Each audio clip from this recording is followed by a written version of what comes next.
The galaxy's reinforcements arrived in a storm of light.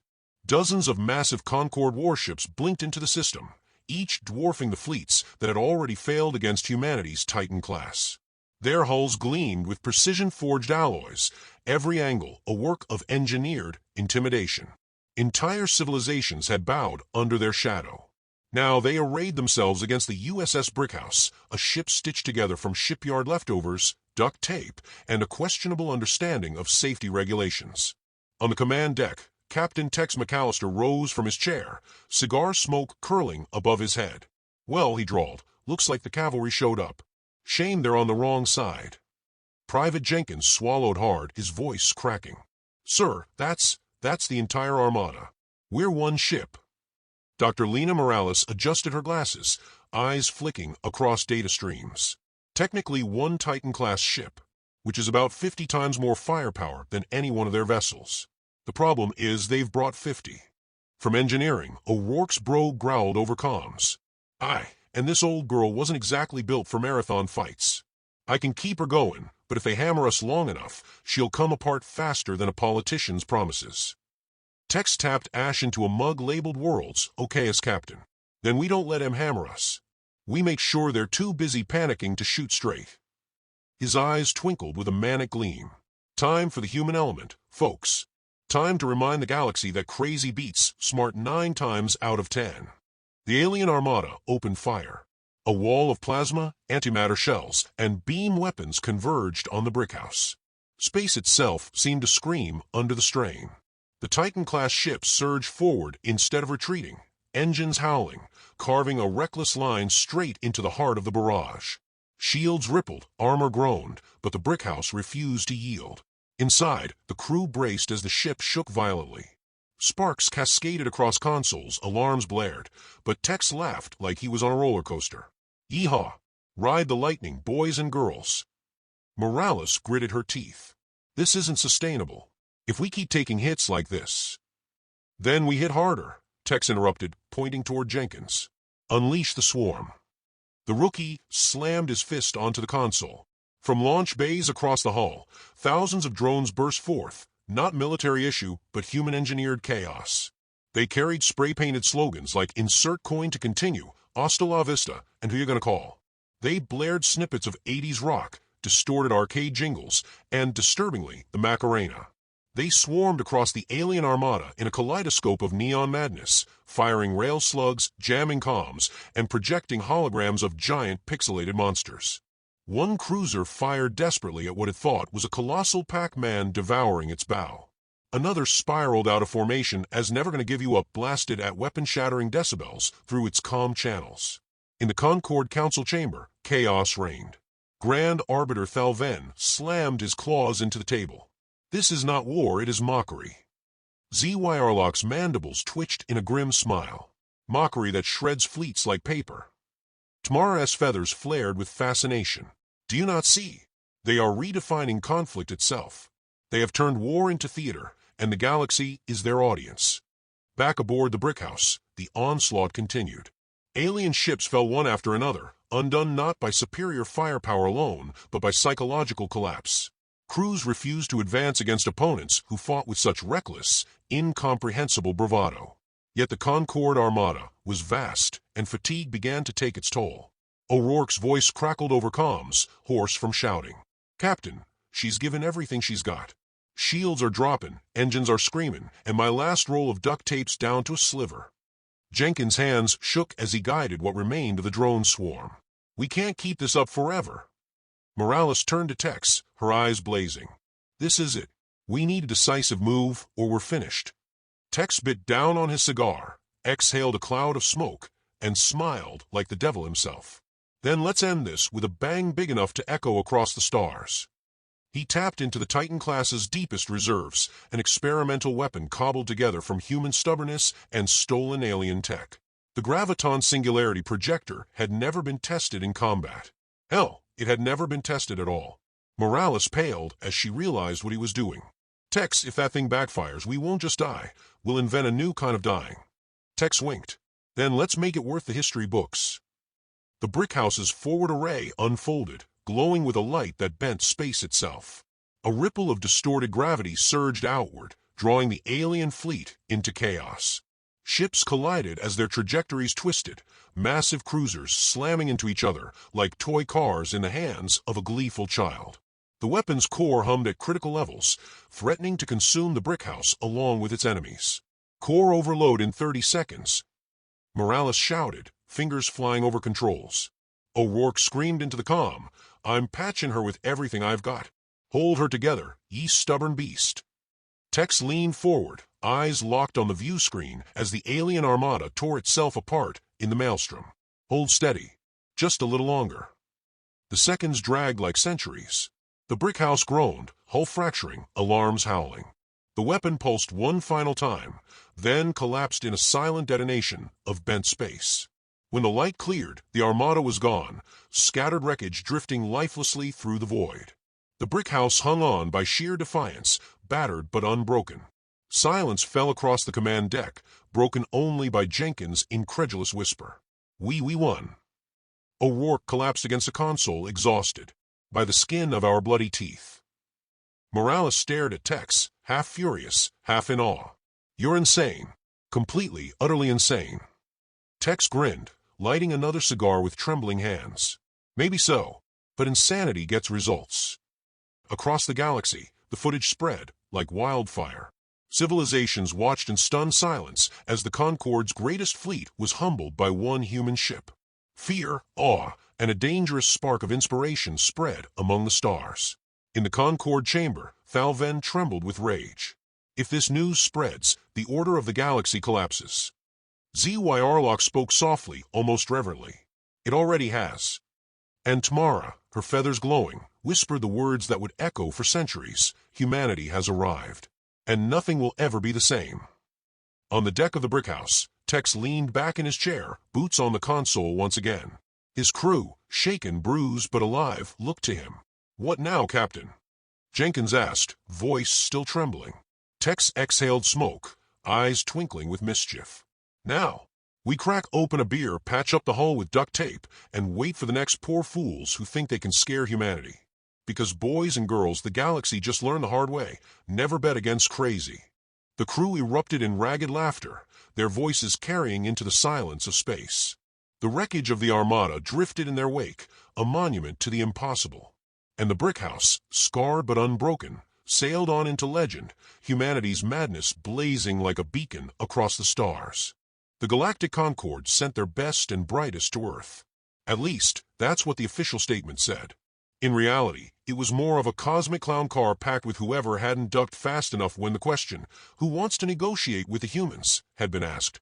They arrived in orbit over Earth in a glittering diplomatic cruiser, 3 kilometers long and powered by enough bureaucracy to crush a black hole. From orbit, Earth looked unassuming, a blue marble swirled with white clouds, dotted with continents bristling with cities that glowed like constellations. To the aliens, it was unnerving. A species that had annihilated the Veil Dominion's 8th Armada still lived in suburban neighborhoods with backyard barbecues. Inside the cruiser's council chamber, Envoy Nala adjusted her translator implant and braced herself. She had argued that this mission was necessary, that the galaxy could not afford to let fear fester unchecked. But the moment the human delegation entered, she wondered if she had made a mistake. Admiral Marcus Steele strode in first, broad-shouldered, square-jawed, every inch the stereotype of human militarism. He wore his uniform with casual disregard, top button undone, sleeves rolled up, as if he'd just stepped out of a bar fight. At his side came Captain Julia Reyes, far more composed, dark eyes sharp and attentive, her uniform immaculate. She looked like the adult in the room, which, Nala suspected, she often was. Behind them, an engineer dragged in a hover crate that looked suspiciously like it contained a cooler. Diplomatic refreshments, he said with a grin when questioned. He cracked it open to reveal cans of carbonated sugar water and something labeled beer. The delegation of aliens exchanged horrified glances. Beer? At a first contact negotiation? Steele popped a can, foam fizzing over his hand, and dropped into a chair with the air of a man who'd come to watch a ball game rather than avert galactic war. So, he said, taking a long swig, you're here to talk terms. Counselor Realm, the mantisoid, twitched all 6 arms in outrage. Terms? You annihilated 3,000 ships. That was an act of barbarism. Steele shrugged. In fairness, they shot first. We just finished the conversation. You call that a conversation? On Earth, we call it a strongly worded rebuttal. The translation software hiccuped, struggling to parse sarcasm. The result came out as we call it an aggressively worded sandwich. Humans laughed. Aliens blinked. Reyes leaned forward smoothly, her voice a contrast to Steele's swagger. Let's focus. The fleet you saw wasn't deployed to conquer anyone. We defended ourselves against aggression. That's all. Defended. Realm shrieked. With annihilation. Reyes didn't flinch. When you've spent centuries underestimating us, you don't leave much room for gentle correction. Nala found herself studying Reyes. The woman's words carried steel under velvet. There was anger there, tightly leashed but undeniable, a generational resentment aimed at a galaxy that had laughed at humanity for too long. The veiled Dominion representative, a smaller reptilian who somehow managed to radiate condescension even while terrified, finally spoke. You claim this was defense. Yet your ships are unlike anything we've ever catalogued. Who builds war machines that large? Who paints them with symbols we cannot even translate? Steele grinned. Oh, those? That's graffiti. Our engineers got bored. The translator struggled again and spat out, engineers desecrated vessels with sacred runes of nonsense. Gasps circled the chamber. Reyes closed her eyes briefly, as if praying for patience. Admiral, please. But Steele wasn't interested in patience. He leaned across the table, his grin sharpening. You want to know who we are? We're the species that strapped wings to wood and called it flight. We're the species that split atoms before we figure out how to make decent coffee. We're the species that, he paused, eyes glinting, that builds dangerous armies not because we love war, but because we hate being told to kneel. The room fell silent. Even the translator didn't dare glitch. Nala's gills flared. She had studied humans for decades, watched them from the shadows, written reports that dismissed them as erratic, volatile, ultimately irrelevant. And yet here now, staring into the Admiral's eyes, she realized her mistake. Humanity wasn't irrelevant. Humanity was unpredictable. That made them terrifying. Realm sputtered, desperate to reclaim control. This is madness. No rational species conducts war with music blasting through comms or paints crude images on war machines. At that, the human engineer, who had remained quiet thus far, perked up. Oh, you should see the mechs. We name them after wrestlers. You ever heard of Macho Man Randy Savage? No. Shame. Reyes groaned. Can we not explain professional wrestling right now? But Steele chuckled. No, let him. It's cultural heritage. The aliens stared, uncomprehending. For a moment, Nala almost pitied them. They had no framework for this madness. They thought war was numbers, strategies, statistics. They didn't understand that for humans, war was theater as much as survival. Every battle a show, every victory a declaration that they refused to be ordinary. The meeting ended in chaos. The aliens couldn't agree whether humanity was bluffing or deranged. Some whispered about alliances. Others threatened retaliation. Steele offered them beers on the way out, which nobody accepted. When the last alien left, Reyes turned on him. You're enjoying this too much. Of course I am. Did you see their faces? Steele laughed, leaning back. Half of them are ready to surrender, the other half are trying to figure out if we're crazy. Perfect balance. Reyes shook her head. They're going to form a coalition against us. You know that, right? Good. Means they're paying attention. She stared at him, searching for cracks in the bravado. She found none. Steele wasn't posturing. He believed every word, and that frightened her more than anything else. Later, in her private quarters, Nala dictated her report. Humanity is not to be measured by conventional metrics of power. Their fleets are formidable, yes. Their weapons terrifying. But these are symptoms, not the disease. What makes them dangerous is their refusal to be predictable. They wield humor as readily as they wield firepower. They fight like artists, like gamblers, like madmen. And I fear, she paused, her throat tight, that no coalition will be able to contain them. She ended the recording, staring out the viewport at the blue planet below. It looked so serene. Oceans glittering, continents lush, clouds drifting lazily across the surface. A cradle of life, a backwater, a joke in the archives. And yet, beneath that calm, a dangerous army was stirring. The Concorde thought they had seen Earth's teeth. They were wrong. They had seen only the smile. The galaxy did not wait long to test humanity. Barely a week after the Concord delegation departed Earth, a paranoid empire made the first move. The Kargathi hegemony, an insectoid civilization notorious for overcompensating with oversized warships, decided that fear was too dangerous a currency to let humans spend unchecked. They declared humanity a destabilizing threat and launched a preemptive strike. Their fleet was a swarm of needle-shaped vessels, black as void and bristling with plasma spines. 500 warships translated into orbit around Titan Station, the forward base of Steele's fleet.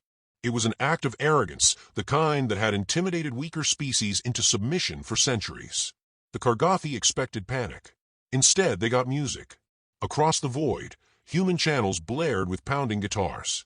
Bon Jovi's voice thundered through open comms, shot through the heart, and "You're to blame." The lyrics baffled the Kargathi.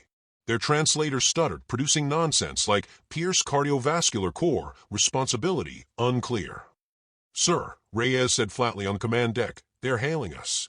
"Let them wait," Steele replied, tapping his foot in rhythm with the song. He leaned back in his chair, utterly relaxed, as if the enemy wasn't preparing to obliterate them. The Kargathi commander appeared on screen, mandibles clicking in disdain. "Humans, you are a contagion. We come to erase you for the stability of the galaxy." Steele raised his drink. "Appreciate the honesty. Most folks dress up genocide in prettier words. Do you not understand? You cannot win."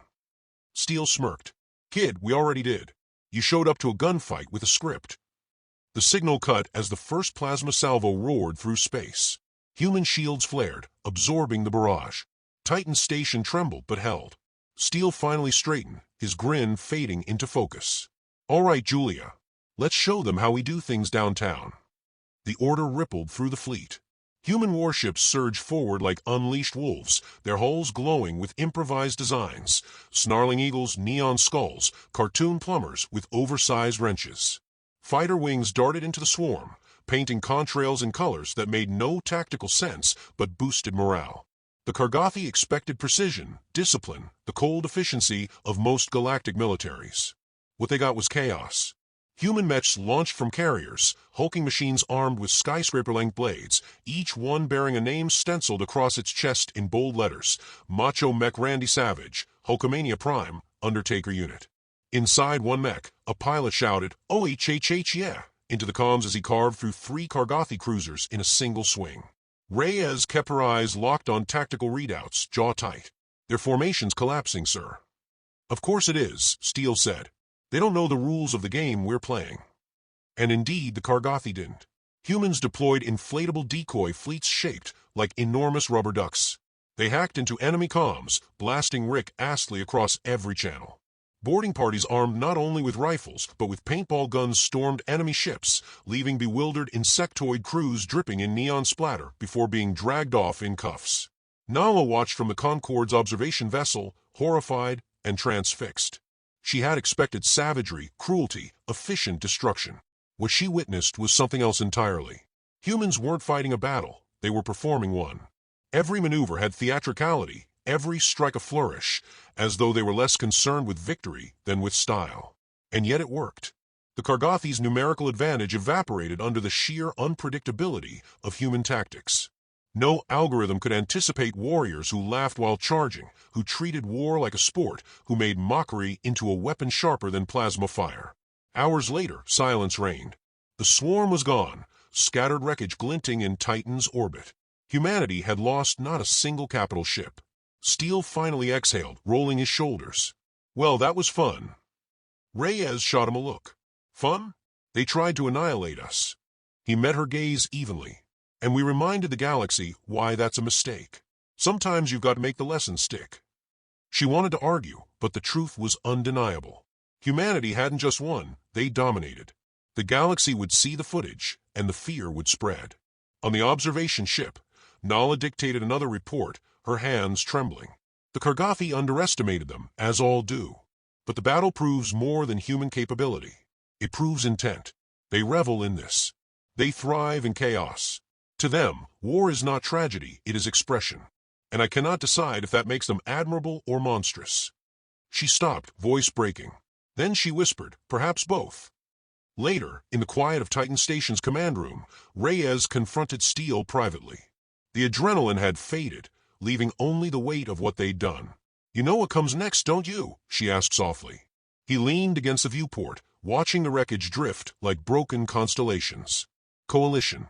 Every empire, every power, every coward with a fleet is going to band together. They'll call us a plague, a danger to galactic order. And they'll come for us. "Yeah," Steele said, lips curling into a grim smile. "And when they do, we'll be ready. Because order." He tapped the glass. "Order's their crutch. Chaos is our weapon." For a moment, she saw past the bravado. Beneath the jokes and the theatrics lay a man who understood exactly what he was doing. He wasn't reckless. He was deliberate. Every prank, every absurdity, every pop culture reference woven into combat, it was calculated. To unsettle, to confuse, to remind the galaxy that humanity played by no one's rules but their own. She shivered, because it worked. Back in the Concord capital, the Senate chamber descended into uproar when the battle report arrived.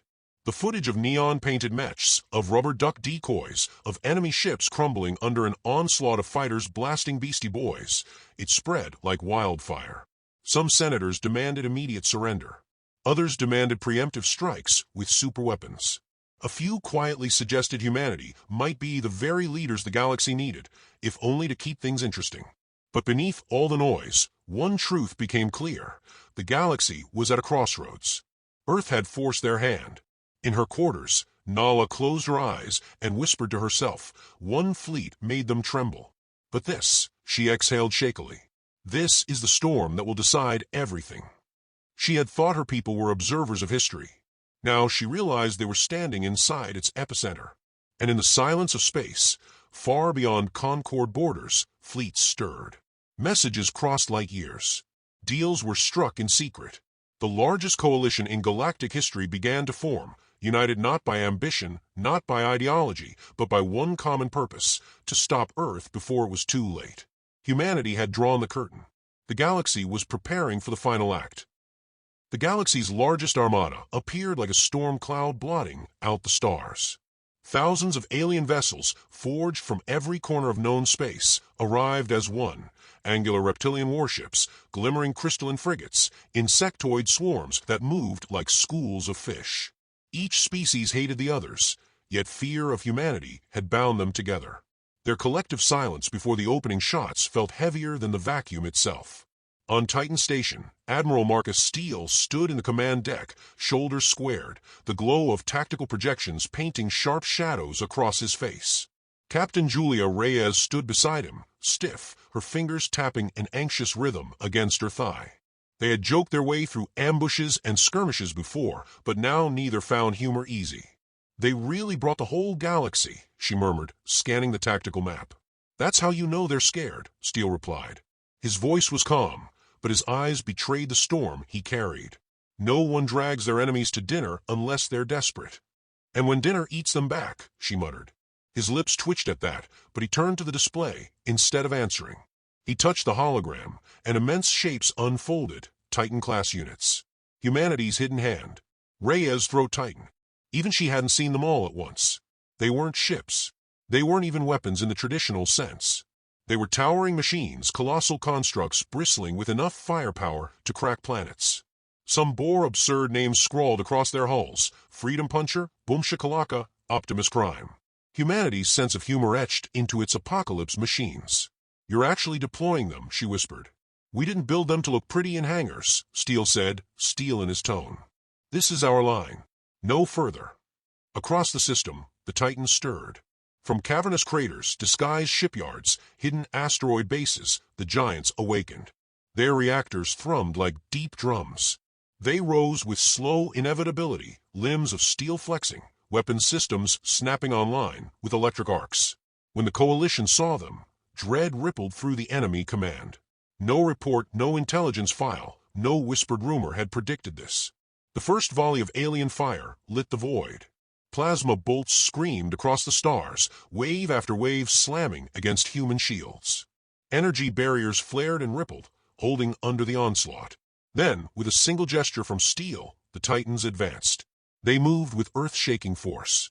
One hurled a plasma spear the length of a city block, impaling a crystalline dreadnought and shattering it into glittering fragments. Another raised a blade carved from asteroid core, slicing through insectoid frigates as though swatting flies. Missile pods larger than skyscrapers unleashed their fury. Humanity's fighter squadrons dove into the chaos, blaring old rock anthems over open comms. Reyes directed the chaos with surgical precision, her voice sharp as she barked orders. Squadrons peeled off, mechs intercepted, countermeasures deployed. Where steel was the anchor, she was the scalpel, cutting through confusion before it spread. On the observation deck of a neutral Concord vessel, Envoy Nala watched with trembling hands gripping the railing. The coalition fought with discipline, with centuries of training and order. Humanity fought with chaos, laughter, and reckless audacity. They shouldn't have been winning. And yet they were. "This isn't war," she whispered. "This is theater." And it was true. Humanity wasn't only fighting to win, they were performing.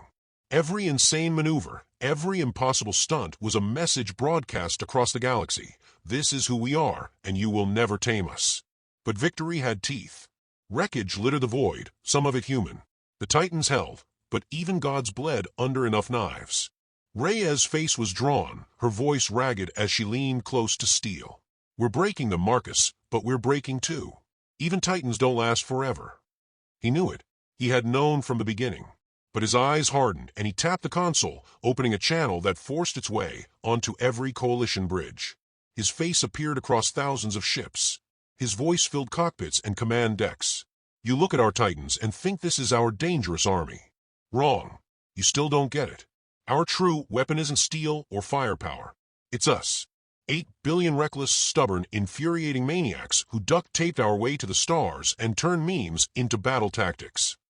As if to punctuate his words, a Titan mech tore through a flagship, then spray-painted a crude smiley face on the drifting wreckage. Steel leaned forward, voice iron. "You can burn our ships. You can kill our soldiers. But you'll never beat the species that finds a way to laugh while it's bleeding." On alien bridges, commanders faltered. Doubts spread like wildfire. Some whispered of legends being born. Some wondered aloud if they were fighting a species or a force of nature. The collapse began with a single flank retreating. Then a squadron. Then entire species disengaged, unwilling to bleed further against lunatics who turned war into spectacle. Within hours, the Grand Coalition armada fractured, retreating into chaos, leaving the void littered with their wreckage. On Titan Station, the command deck erupted in ragged cheers. Reyes leaned against her console, breathless, every nerve frayed. "We did it," she whispered. Steel exhaled at last, a weary grin cutting through the exhaustion. "No, they did it." He nodded toward the view of battered human ships limping home, Titan scarred but still standing. Every stubborn soul who refused to quit. Reyes studied him, eyes narrowing with tired clarity. "You planned this, not just to win, but to make sure they'll never dare again." He didn't deny it. His grin softened, almost sad. "Fear fades, but legends last." Envoy Nala dictated her report in hushed tones. The galaxy gathered its might to crush Earth. They failed, not because humanity's weapons are stronger, though they are, but because humanity wields defiance like a blade, humor like a shield, and chaos like fire. Perhaps that is what makes them the most dangerous species of all. The war was done. The galaxy would never be the same. Earth had become more than a planet. It had become a story that could never again be ignored. As Steele and Reyes finally left the command deck, shoulders brushing, she asked, "So what now?" He smirked, weary but unbroken. "Now, we negotiate peace. But not with apologies. I want universal Wi-Fi alien soda on tap and front row seats to whatever ridiculous future we just bought ourselves." Reyes groaned, shaking her head, but couldn't hide her smile. Out the viewport, the shattered remains of the greatest armada drifted silently. Humanity had fought, laughed, bled, and won. One fleet had made the galaxy tremble, but Earth's dangerous army had made them believe.